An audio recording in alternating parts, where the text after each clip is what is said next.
弟兄姐妹，大家平安。平安。弟兄姐妹，大家平安。平安。很高兴我们又可以在主日我们一起来敬拜神。今天刚刚我们所读的经文，是使徒彼得写给在小亚细亚的一群教会的一封信。在小亚细亚那边有一群人，他们听到福音，他们成为上帝的儿女。他们本来他们的生活模式跟他们原来还没信主之前，还没得到这个福音之前，他们其实是一样的，他们的行为、他们的模式都跟他们一样。可是当他们认识主耶稣基督之后，他们按照了圣经的教导，他们的生活模式开始做改变。问题就来了，当他们行为模式一改变，这些人就觉得说，怎么开始跟我们不一样？大家开始互相来排斥他们。以至于在当时代，整个基督徒遭受非常大的逼迫，不管是家庭里面，因为可能家庭里面有一个人先认识这个福音，另外一个还没认识福音，在社会上也遭受很大的一个逼迫，甚至因为这样子，他们被关在监狱里面。这其实是初代的教会基督徒常陷入的信仰的危机，就是说会遭受一些的逼迫，因为当他们的行为方式改变了。现在的教会所碰到的信仰危机，其实跟2000年以前的教会碰到的信仰危机其实是一样的。尤其在我们台湾，我们大家非常喜爱的一个土地，最近世界各国的局势变化非常的大，我们看到南北韩，那又看到对岸中共一直跟我们呛声。我们要更爱这个台湾这个土地，我们台湾是个民主宗教自由的一个地方。但大部分生长在台湾这块土地的百姓们，我们受儒家思想的影响，传统民俗的影响，还是以拜拜为主。庙、宫才是每个台湾百姓的日常，现在流行日常，这才是他们的日常。加上自古有拜祖先的习惯，他们没办法接受祖先死了之后没有人拜，所以在台湾要成为基督徒是非常非常的困难。当我们在2400万的台湾人的当中，我们受上帝的拣选，成为基督徒之后，这是我们一生中最棒的选择，也是我们最美的选择。因为我们选择将我们的生命交给我们主耶稣，让他成为我们的主，成为我们的王。在基督耶稣里面，我们都是一群新造的人。就像今天的感觉新奴选的歌，旧的已经过去了。新的生命将来临。那如今在台湾整个社会世俗化越来越严重，世俗化不断的侵蚀着教会。我们信徒常常在社会跟教会这两头摇摆不定。如果我们要更专注追求信仰，因着追求我们身心灵都得着改变之后，当我们越改变，我们这群新造的人就会和我们的亲人、朋友、同事。我们就开始很多的价值观看法会不一样，我们的生活方式也会不太一样。尤其是第一代的基督徒，最常遇到的就是拜祖先的问题、扫墓的问题、拿香的问题，这个是很多人都被困扰着。传道跟牧师，我们算是幸运的。很多人其实会被家里迫害，会帮家里指指点点，甚至你跟未信主的家人一起吃饭的时候，大家谈的话题也不一样。甚至你在当中，你还要谢饭祷告，大家也觉得很奇怪，你到底在干什么？以前有一个笑话，就是在当兵的时候当兵的时候，基督徒祷告的时候，一祷告眼睛张开，就是他饭已经不见了，那个同袍都会戏弄他，会觉得你很奇怪的一群人。渐渐，我们在亲人、朋友、同事之间，我们就变成一个格格不入的人。我们离开了那样的群体，可是来到的是教会。一到教会，教会又不像想象的一个单纯。而三不时就听到某某人彼此攻起来攻击去，让你心里很痛的一个事情。怎么感觉教会好像跟社会又没有相差很多？然后来到教会是会对自己对来到教会的期待差很多。我的生活好像也没有变好。我的工作也没有变好，心里在想，我还是机会下去吗？我想，不管是2000年前的基督徒，或者是现在的基督徒，我们都在外在迫害以及本身对基督徒这个身份错误的期待当中，造成我们内心上面有很多的煎熬。老实说，在这样的处境当中，我们要持守我们的信仰，真的非常不容易。所以，你们是非常不容易的，我们给自己一个掌声，好不好？我们能够。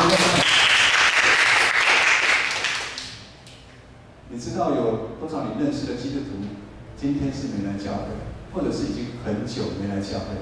一定有，一定有。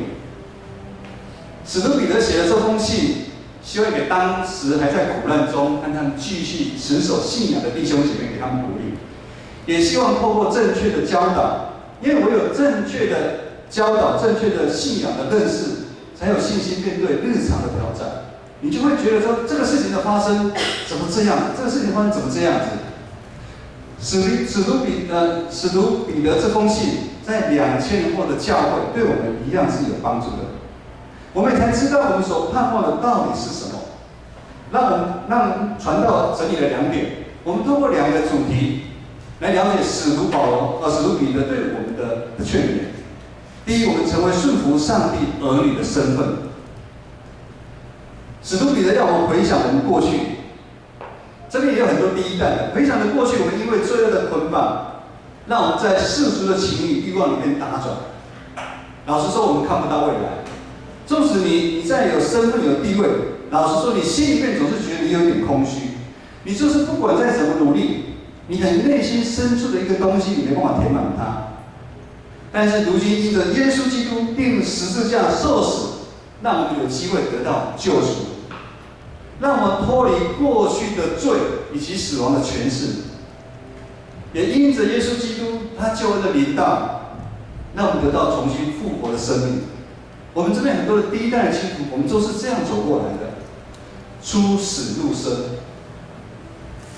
在这个时候，当我们出死入生这个时刻的时候，我们就有跟上帝、耶稣基督，我们就有一个新的关系。是什么关系吗？他是我们的父，我们是他的儿女。这个是非常重要，很多基督徒忘记了，天父上帝是我们的父，我们是他的儿女，这是一个盟约。我们人可能会失信，但是耶稣基督、上帝他绝对不会忘记。当我们在众人面前承认他的那一刻开始，他绝对会保守我们到底。这边也给我们一个新的一个身份，就是我们是天国的子民，我们是天国子民这个身份。因着天国子民这个身份，我们要知道，上帝他的本性是圣洁的上帝，也所以被拣选的子民，我们要成为圣洁。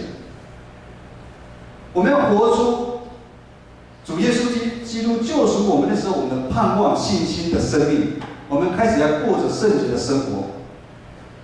我们要随时约束自己，我们要存警醒的心来盼望主的救恩。我们不可以在像没有认识上帝之前，我们随着我们肉体的放纵，我们随意追求世间的需要。首先，消极的方面来说，就是我们要改变我们的生活方式。我们不能再以这世界的价值观当做我们生活的中心，尤其是在金钱、权力、欲望上面，甚至是享乐上面，因为这些都不是出于上帝，这些也没办法满足我们每一个人内心深处的需要。我们要远离世代的诱惑，我们要将一切的罪来离开。积极的部分，我们要学习主耶稣牺牲的榜样。我们要尽心尽意尽力尽心来爱我们的主，我们要爱民如己。爱民如己绝对不好，它是一个形容词，它是一个动词，它是要去做的。我们要全心将自己献给上帝来使用。礼拜六的时候一大早，我看到敬拜团来练习的时候，我跟他们讲说，传道看到你们非常的感动。他们在那么年轻的时候，礼拜六。他们礼拜我不晓得上班到几点，他们才下班。礼拜六一大早，他们就来练敬拜团。他们将他们最棒的生命的岁月，他们献给了上帝。第二个，我们要知道，我们是走天路客的国民。我们有上帝的儿女的身份，代表我们是属天的百姓。属天的百姓，这是一个超越空间跟时间概念的一个身份。我们在地上是异乡客，地上是我们暂时居住的地方。我们虽然活在这个世界上，但是我们却不属这个世界。你要传道，听你在乱讲，我不是活在这个世界上。对，这个就是一个奥秘。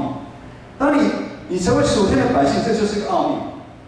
我们就是神国的子民。我们在世界上，我们要学习天国的文化，天国的怎么如何当天国的一个人。我们在世界上是我们暂时居住的一个地方，在这世上这个时间，我们一样会受到很多世俗化的一个诱惑，很多的试炼，一样会遇到很多让你心里面很艰难的事情，甚至让你流眼泪。但是我们要抓住上帝对我们众信徒他的应许，他怎么应许吗？他应许我们每一个人在世界上我们是短暂，另外就是说我们的受苦也是短暂，我们将得到神为我们存留在天上那不朽坏、不玷污、不衰残的基业，就是神的救恩。也就是说，我们追求是在上帝在天上给我们救恩。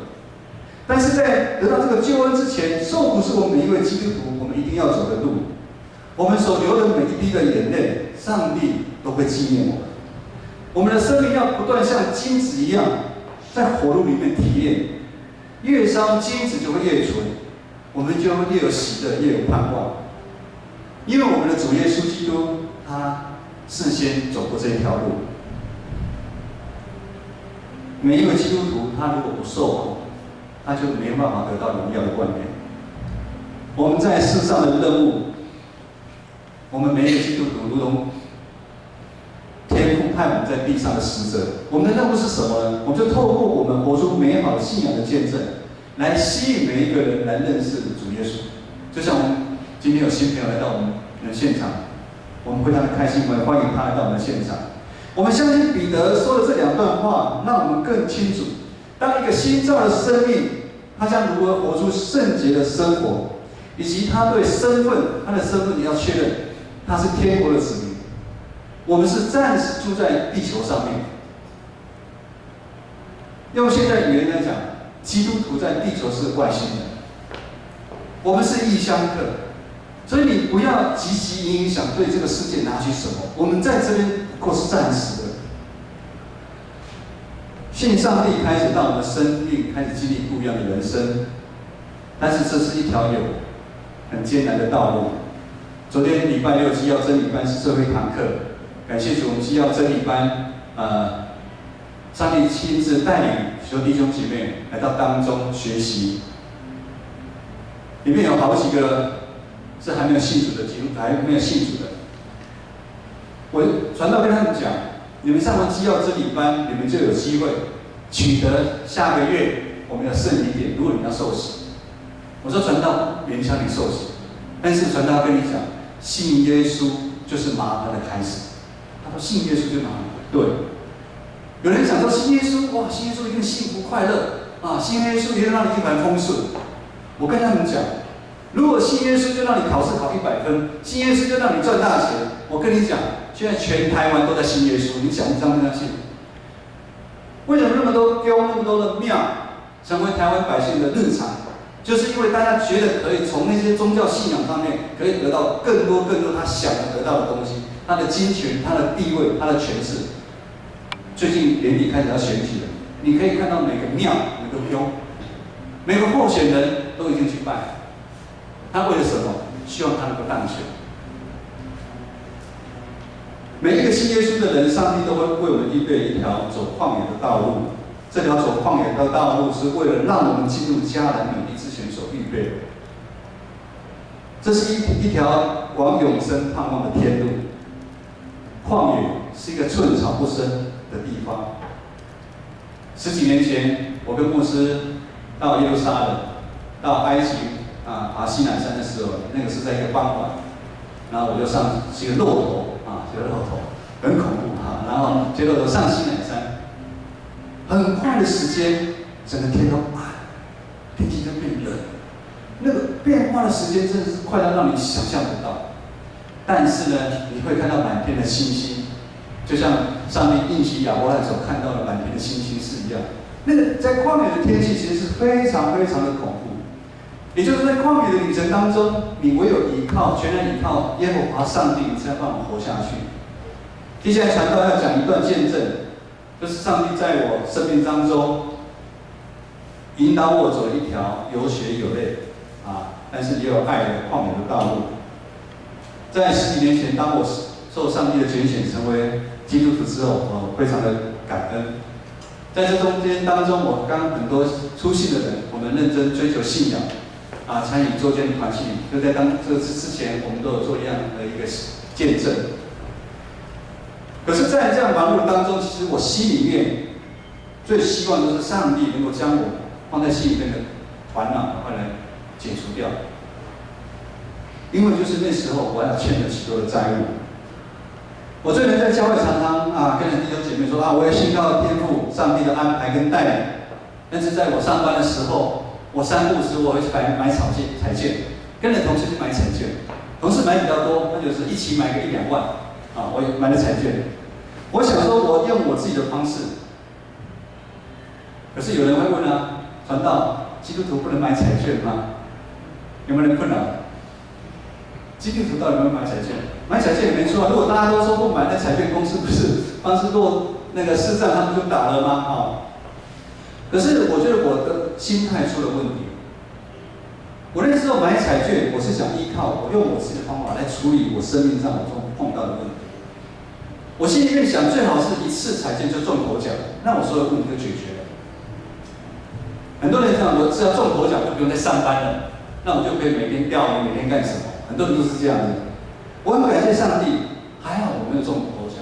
如果一中了，我现在可能就离开教会。我们也知道很多中彩券、中头奖的，其实后来的结局都非常惨。虽然信主也祈祷，但是我的灵总是无法喜乐起来。我大部分的时间我知道我都是依靠自己。追根究底，就是我的心被我的欲望侵占了。我一直没有让耶稣基督进到我的心里面，所以我的灵我还是快乐不起来。我一样依靠自己的能力、自己的打拼，在工作，在辛苦努力着，直到上帝将我的房子用很奇妙的方式来卖掉。就有一次，我之前住的在新店一个社区那个社区有200多户我们那时候当财务委员，有一次委员会在我们家里开，然后主任委员他的儿女要结婚，他们就想要帮他买一个房子，在闲聊当中就说现在这样，目前现在我们这边的价钱是多少那你的房子有没有想要卖那我心里想，如果现在有那么好的价钱，那我也要卖。我说那我也要卖他说那我跟你买。那我跟你讲，事就是这样成的，我就房子就卖掉了，感谢主，因为房子的卖掉，让我开始经历上帝在对我旷野的磨练。但是这个磨练呢，不是1个礼拜、2个礼拜，也不是1年2年。这旷野的磨练差不多有10年的时间。在这10年的时间，我开始学习放下我自己的自尊，我自己的骄傲。我学习放下交托，我学习放下完全信靠上帝。这中间的道路不好走，有时候会很生气，有时候会失望，有时候会难过，甚至会流眼泪。但是在这个当中，也经历了更多上帝在我们家所行的神迹奇事及恩典，让我开始用不同的眼光来看这个信仰。上帝开启我心里面的眼睛，让我用不一样的心态继续服侍教会，继续走信仰的道路。各位弟兄姐妹，旷野是一条无止境训练的旅程。也就当我想要休息，往另外一个方向来走的时候，上帝不放过我，上帝全职的呼召会领导我。这时候我心里我是很知道，上帝他知道我心里在想什么。用台语来讲，上帝真的是把每一个人的心里都看透了。放下工作等于放下金钱，等于放下事实上我未来我属世的梦想。我心里面会挣扎，我会不甘愿，但是上帝要我自己选择。我要选择一条完全依靠他的道路，选择一条走天国的路，选择一条开始有经历主新创造的道路，选择一条让我永远不后悔的路。这条旷野的信念，成为我跟牧师服侍我们建成教会弟兄姐妹养分的来源。在服侍的旅程当中，我们一样不断经历上帝与我们同在，在牧会上面的挑战及所需要的智慧，我们完全交托给上帝带领我们。我们祈祷，我们顺服。唯一我们要做的就是，我们要常常警醒我们自己，有2件事情我们一定要做到。第一个，我们是不是有继续存敬畏耶和华上帝的心？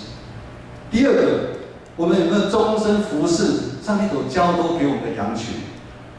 我们知道主耶稣，我们的大牧者，给我们在地上的任务就是这2个。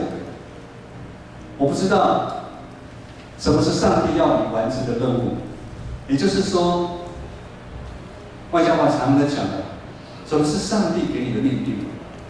弟兄姐妹，你要找出天父对你的心意，不管你现在是10几岁、20几岁、70几岁、80岁，上帝既然会还让你在这世界上，一定对你有一个命令。在银华苏波朱咪这个社区服侍的当中，我碰到一个非常难过的事情，就是有一个被推着轮椅来到教会参与活动的一个长者，然后我让他旁边跟我说：“传道，我觉得我是一个包袱。”我听得很难过，那么年长的姐妹就说：“我是一个包袱，因为我觉得我活着，我成为家里这年轻人拖累他们。我真的想我赶快上天堂。”但是我鼓励他，我说：“传道每个礼拜看到你，我非常非常的开心。你成为传道的喜乐。”弟兄姐妹，不管你现在年纪多大，你活着，上帝对你一定有一个任务，上帝对你有一个任务要交给你。我不知道在信仰的过程当中，你是不是会遇到一个问题？现在问题可能是你个人的，可能是在你工作上面，可能是在你学业上面，你跟朋友，或者是感情方面。那你觉得你走到一个尽头，生命的一个尽头，你对未来完全失去了希望、跟信心跟盼望。如今的你活着，常常最多就是埋怨，更是无奈。你会觉得我现在遇到生命上的问题，一直没办法解决。这个问题到底什么时候才可以离开我生命当中？到底未来什么才是我们的盼望？圣经上面说，看得到的盼望绝对不是盼望。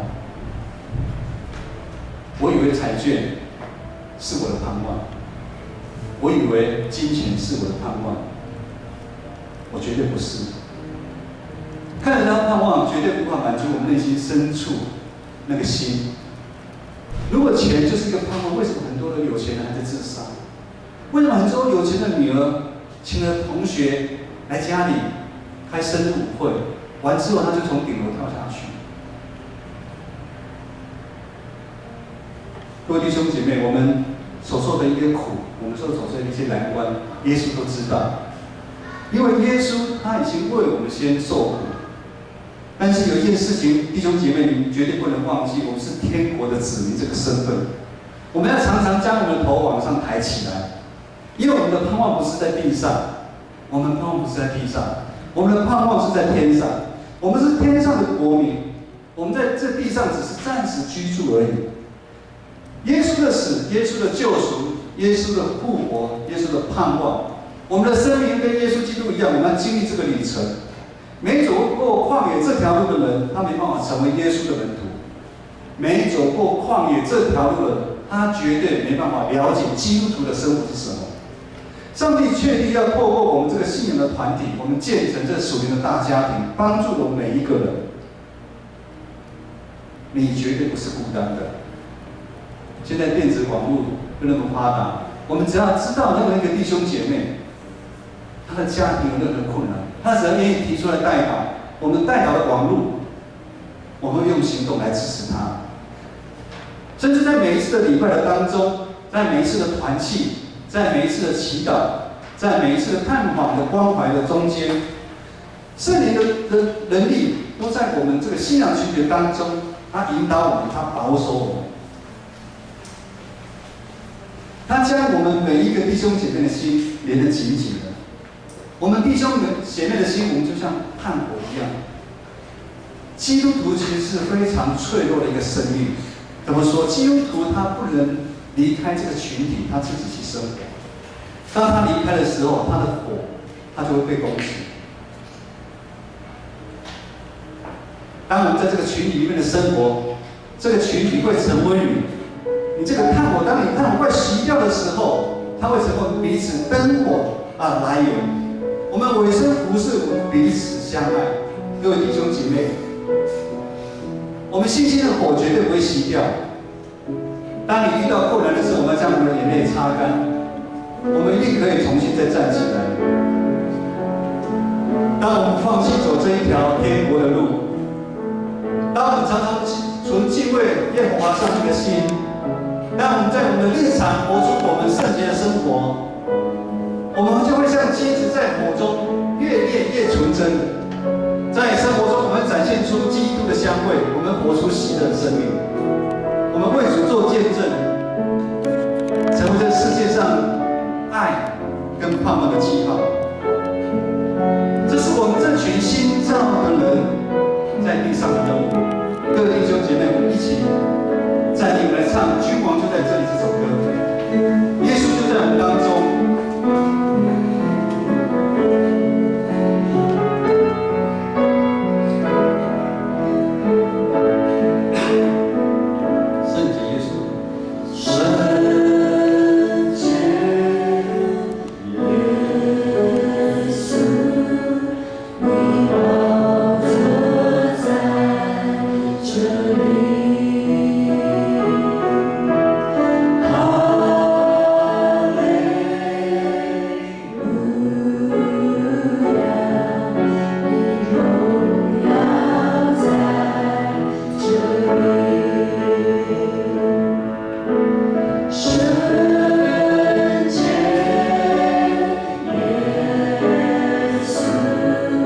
你宝座在这里。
远离世俗的一个诱惑与试探，让我们活出圣洁的生活，那才是上帝对我们的命令。让我们一起来祷告，恳求主来保守我们的心，让我们存着一个敬畏的心，活出敬圣洁的一个生活。我们一起来祷告。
帮助我们每个弟兄姐妹，我们能够脱去世上的残累，让我们单单的仰望他，让我们单单的敬畏他，让我们在我们的日常，我们过得圣洁的生活。我们这样祷告祈求，奉靠主耶稣的名，阿门。